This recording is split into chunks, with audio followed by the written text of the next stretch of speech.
G'day guys, I've brought you here this morning to the junction of these two rivers, two very different rivers, because this spot perfectly illustrates something that's incredibly important for trout.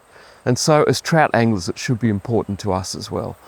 You see, there are a whole range of factors that can affect trout behaviour, but there's one factor in particular that's far more important than all the others. It's like a master dial to the trout's behaviour. That's what we're going to talk about today, what the master dial is, how to read it, and how you can even turn the dial a little bit in your favour. Let's get into it.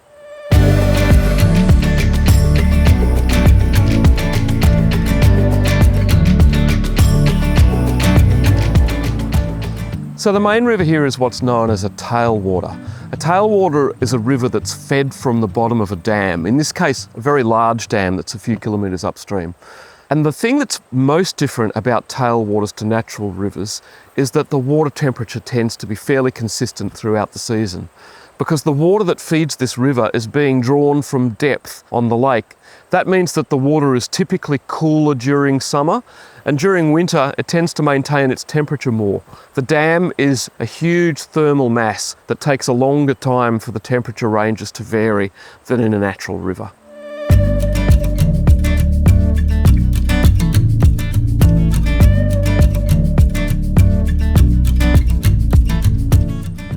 Now this is the tributary, and it's a very different river to the main river. This is what's called a freestone river.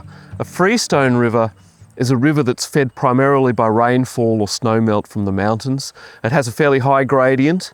The levels will ebb and flow quite considerably during the year depending on the availability of water. And of course, the other thing that's going to change quite drastically throughout the season is the water temperature. This river will get quite warm in the summer and it'll get quite cold during the winter. It has much more temperature variation than the main river here, which has that big thermal mass of the lake upstream that's dampening down the temperature variation.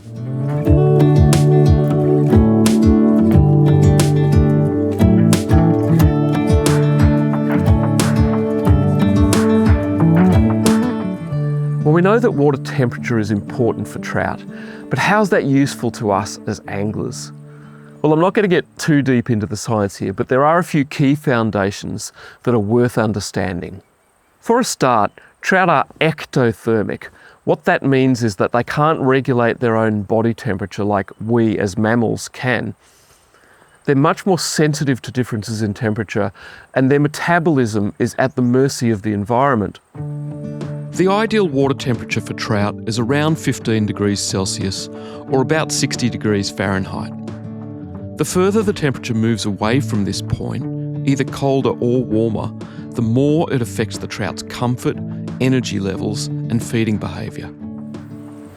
So when these two rivers meet here at the junction, of course it creates a mixing of the two waters, two different water chemistries and flow rates, but more importantly, the mixing of two different water temperatures. You see, the main river here is about 15.5 degrees at the moment, unusually warm for this time of year. But the tributary here, the Freestone River, is about 10.5 degrees. That's about 5 degrees difference in temperature, which is absolutely massive. And as you can imagine, when the waters mix here at the junction, the water below the junction here is going to be some combination of those two temperatures. So that creates 3 different temperature zones here at the junction. And the trout, of course, are aware of that, and they will exploit those differences during the course of the season to find the water that's most comfortable for them. When the water's cold, below about 10 degrees, everything slows down. Trout have low energy, they don't feed as much, and their muscles work less efficiently. Insect hatches are scarcer too. Trout will look for the warmest and easiest water they can find, sunny backwaters, slower edges, or spots further back in the pool with a bit more depth.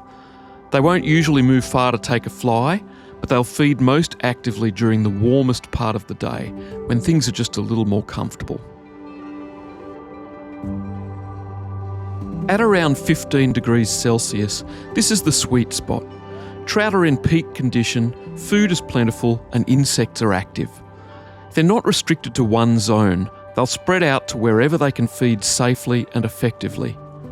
Soft seams or edges beside fast water usually allow for the most efficient feeding, and they'll be most active when the food is most available, often during a hatch. Once the water gets too warm, especially above 18 degrees Celsius, trout begin to struggle. Their metabolism speeds up, but oxygen levels in the water drop. They need more food, but conditions are stressful. Trout will seek faster, cooler, oxygenated water. Riffles, pocket water, shaded banks, or deep drop-ins at the top of the pool. Main feeding windows shift to the cooler parts of the day, early morning, late evening, or even at night.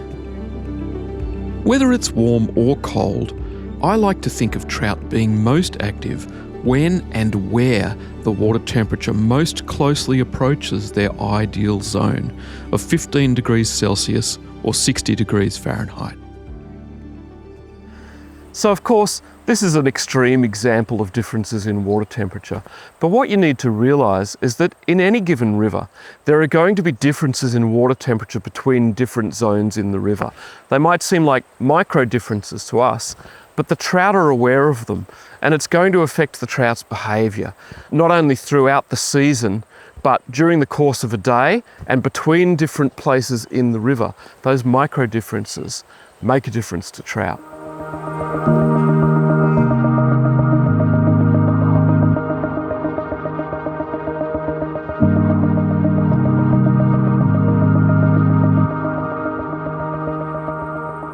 So understanding that now about temperature and how it affects trout, we can start to make predictions when we go to a river about where the trout are going to be, what time of day they're going to be most active, what they're likely to be feeding on.